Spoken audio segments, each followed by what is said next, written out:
నేను ఎన్నో ప్లాన్లు చేశాను, లాంచ్ రీలాంచ్ ఇలా చేద్దాం, అలా చేద్దాం, ఇలా చేద్దాం అని. మనం ఒకటి అనుకుంటే దేవుడు ఇంకోటి అనుకుంటారండి. శివుడిని శివయ్య అని పిలిస్తే రాడు.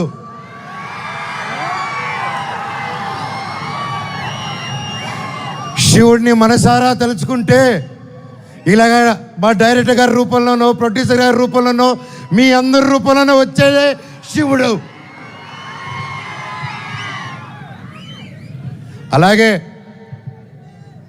బెల్లంకొండ సాయి శ్రీనివాస్ తమ్ముడు, నీతో ప్రతిసారి చాలా ఫన్ మూమెంట్స్, చాలా సరదాగా ఫన్ కామెడీ చేసుకుంటూ ఉంటాం. It was great fun moments.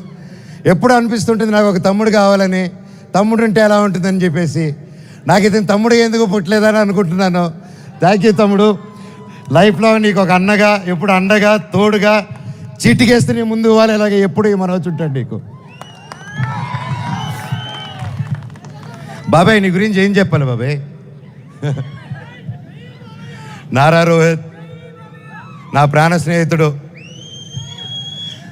చిన్నప్పటి నుంచి మా అనుబంధం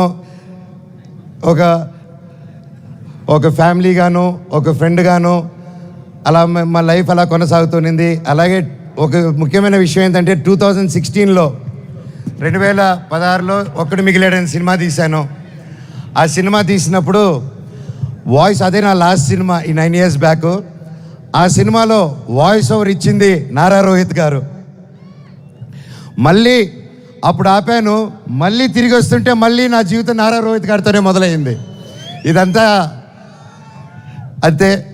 సో ప్రతి ఒక్కరికి పేరు పేరున అండ్ ముఖ్యంగా చెప్పాలంటే నారా రోహిత్ గారిది ఈ మూవీలో అండ్ సాయి గారిది పర్ఫార్మెన్సెస్ మైండ్ బ్లోయింగ్, అద్భుతం అద్భుతం అద్భుతం. చాలా బాగా, చాలా కొత్తగా చేశారు.